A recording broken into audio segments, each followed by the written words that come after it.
Welcome to JR TV. Now we can discuss about Elephantiasis in Jama plant. మీకు మన జామ fruits మనం తింటూ ఉంటాం.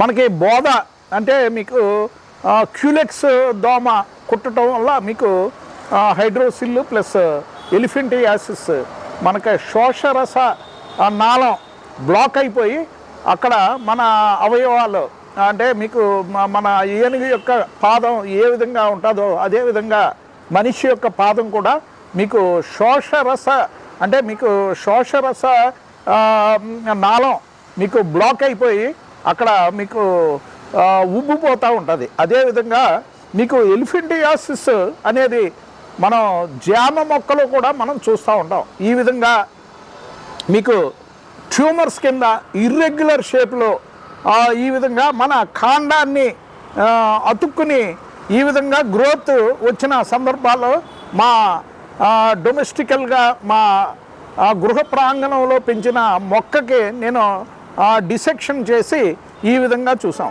సో మొక్కల్లో కూడా మొక్క అనేది స్టాటిక్ ఆర్గానిజం, మనిషి అనేది మీకు మూవింగ్ ఆర్గానిజం. సో మనకి ఏ విధంగా అయితే దోమ కాటు వల్ల మనకి ఎలిఫెంటియాసిస్ వస్తుందో అదేవిధంగా మొక్కల్లో కూడా మనం ఎలిఫెంటియాసిస్ లేదా ట్యూమర్స్ మీకు కంతులు రావటం మొక్క యొక్క కాండం మీద స్టెమ్స్ మీద ఈ విధంగా కంతులు రావటం చూస్తూ ఉంటాం.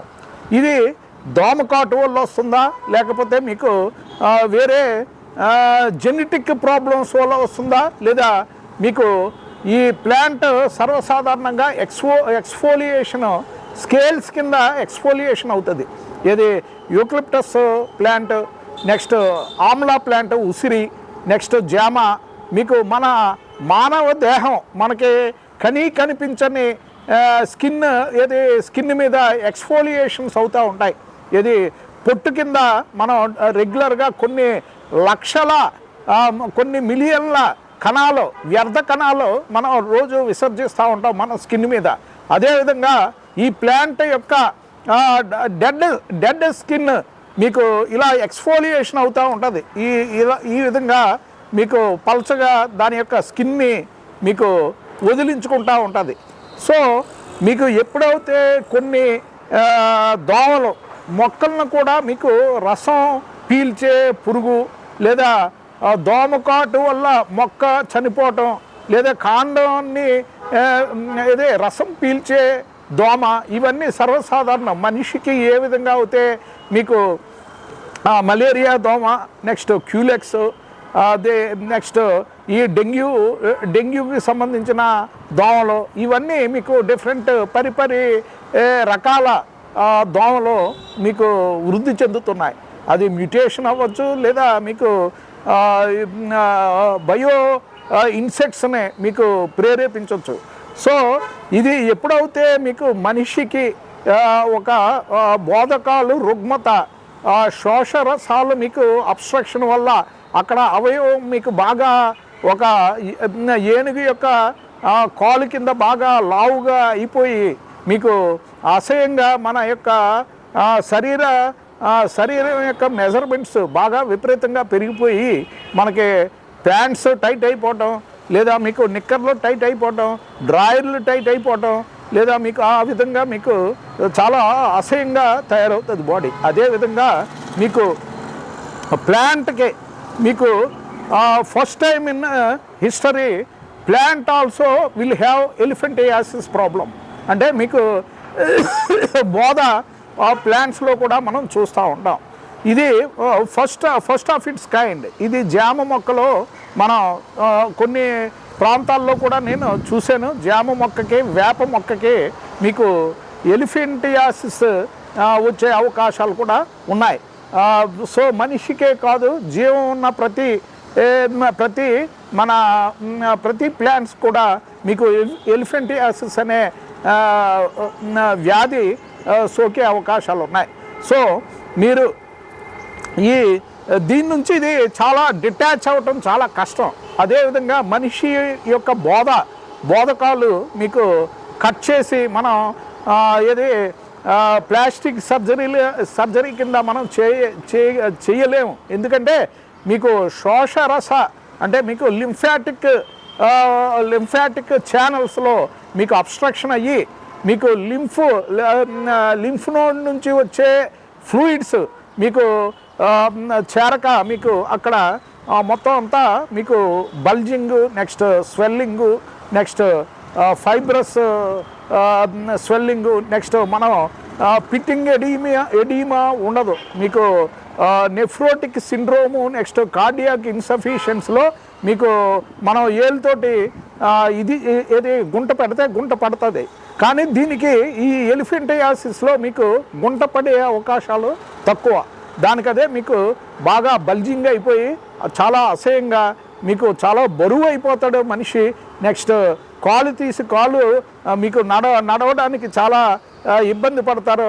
సో అదేవిధంగా దీని ప్లాంట్లో మీకు ట్యూమర్స్ టైపు ఏదే fibroma, next myoma, next fibrosarcoma, next ఈ విధంగా ఎడిపోస్ ఏది లైపోమా, ఈ విధంగా ట్యూమర్స్ మీకు నెంబర్ ఆఫ్ ట్యూమర్స్ ఏది మానవ దేహంలో చాలామందికి ఇప్పుడు chemical food, next contaminated food, next adulteration of food, కలుషితం అయిపోయిన ఆయిల్స్ ఫుడ్ ఇవన్నీ తీసుకోవటం వల్ల మీకు ఈ క్యాన్సర్స్ విపరీతంగా పెరిగిపోతున్నాయి. అందులో ఎక్కువగా బినైన్ క్యాన్సర్స్ కాకుండా మ్యాలిగ్నెంట్ క్యాన్సర్స్ ఈ మధ్యకాలంలో విపరీతంగా పెరిగిపోతున్నాయి. సో ఇవి మొక్కకి ఒక బోధ వచ్చినట్టుగా ఈ విధంగా ట్యూమర్స్, ఫైబ్రోమా, ఎడినోమా, నెక్స్ట్ ఇది లైపోమా, నెక్స్ట్ ఈ విధంగా దీన్ని బాగా అంటిపెట్టుకుని మీకు డిటాచ్ అవ్వదు. సో ఈ మొక్కకు కూడా సర్వసాధారణంగా ఎలిఫెంటియాసిస్ టైపు వచ్చే అరుదైన ప్లాంట్స్ వేప, నెక్స్ట్ జామలో మనం తరచూ చూస్తూ ఉంటాం. సో దీన్ని మనం డిటాచ్ చేయొచ్చు, కానీ మళ్ళీ మీకు రికరెన్స్ అనేది మీకు మళ్ళీ వచ్చే అవకాశాలు ఉంటాయి. దానివల్ల ప్లాంట్కి ఏ విధమైన ప్రాబ్లం రాదు, బట్ మీకు అక్కడ చిగుర్లు వచ్చే అవకాశాలు లేవు, బ్రాంచెస్ రావు, నెక్స్ట్ అక్కడతోటి మొక్క యొక్క కాండం ఎండిపోయే అవకాశాలు ఉంటాయి. ఎందుకంటే మీకు ఒక్కసారి ఈ ఫిలమెంటస్ స్ట్రక్చర్ని మీకు అబ్స్ట్రక్షన్ చేసి మన పోషక విలువలు భూమిలోంచి తీసుకున్న ఈ పోషక విలువల్ని మీకు మొక్క కాయ వరకు అందజేయకుండా చేస్తుంది. కాబట్టి మీకు అక్కడ ఆ స్టెమ్ మనం అక్కడ కట్ చేసి ప్లాంట్ నుంచి రిమూవ్ చేయాలి. ఎందుకంటే పోషక విలువల్ని అబ్స్ట్రక్షన్ చేసి మన పంట యొక్క దిగుబడులు గణనీయంగా తగ్గించే ఈ ట్యూమర్స్ మీకు ఎంతో రైతుకి నష్టం చేస్తాయి. ఇటువంటి ట్యూమర్స్ ఎక్కువగా మనం వేపలో చూస్తాం, నెక్స్ట్ ఇటు జామలో చూస్తున్నాం. సో వేప యొక్క కాండం బాగా స్టిఫ్గా ఉంటాయి, బాగా స్ట్రాంగ్గా ఉంటుంది. నెక్స్ట్ అదేవిధంగా జామ యొక్క స్టెమ్స్ కూడా చాలా బలంగా ఉంటాయి. నెక్స్ట్ యూకలిప్టస్ యొక్క స్టెమ్స్ కూడా చాలా స్లిప్పరీగా ఉంటుంది. ఆ చెట్టు సర్వసాధారణంగా ఎవ్వరూ ఎక్కలేని ప్లాంట్ మీకు యూకలిప్టస్ ప్లాంట్. ఈ జామ కూడా మీకు స్లిప్పరీగా ఉండి మనకి జారిపోతూ ఉంటుంది. అదేవిధంగా మీకు వేప మీకు బార్క్ ఉంటుంది కాబట్టి అనువుగా మనం పైకి ఎక్కేయచ్చు.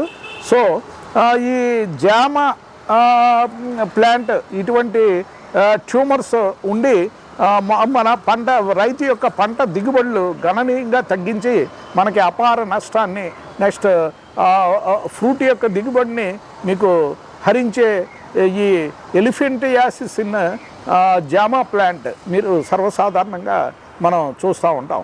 సో దీన్ని మనం యాంపుటేషన్ మనిషికి ఒక గ్యాంగ్రీన్ కానీ dry gangrene or wet gangrene వస్తే డయాబెటిక్స్లో మనం యాంపుటేషన్ ఏ విధంగా చేస్తామో కుళ్ళిపోయిన భాగాన్ని తొలగించి హెల్దీ భాగాన్ని మనం సేవ్ చేస్తాం. అదేవిధంగా ఈ ప్లాంట్ యొక్క స్టెమ్స్ ఇటువంటి ఎలిఫెంటియాసిస్ ఎఫెక్ట్ ఇన్ ప్లాంట్స్ ఉన్న స్టెమ్స్ మనం కట్ చేసి ప్రూనింగ్ చేసి మళ్ళీ వచ్చే ప్లాంట్స్కి రాకుండా మనం జాగ్రత్త తీసుకోవాలి. దీన్ని బర్న్ చేసేయాలి. ఎందుకంటే దీంట్లో ఇప్పుడు ఇది ఎండిపోయిన దీంట్లో మీకు ఆ జీవి ఇంకా ఉండే అవకాశాలు ఉన్నాయి. సో దీన్ని బర్న్ చేసేస్తే మనకి సమూలంగా ఈ వ్యాధి నిర్మూలన అయిపోయిందని మనం భావించవచ్చు. సో ఇటువంటి ప్రాబ్లమ్స్ వచ్చినప్పుడు మనం cutting, pruning, next removal of stems మనం చేసి దానికి సున్నం కాల్షియం సప్లిమెంటేషన్ చేస్తే మనకు అద్భుతమైన రిజల్ట్స్ మనం చూస్తాం. Thank you so much for watching JRTV, signing off.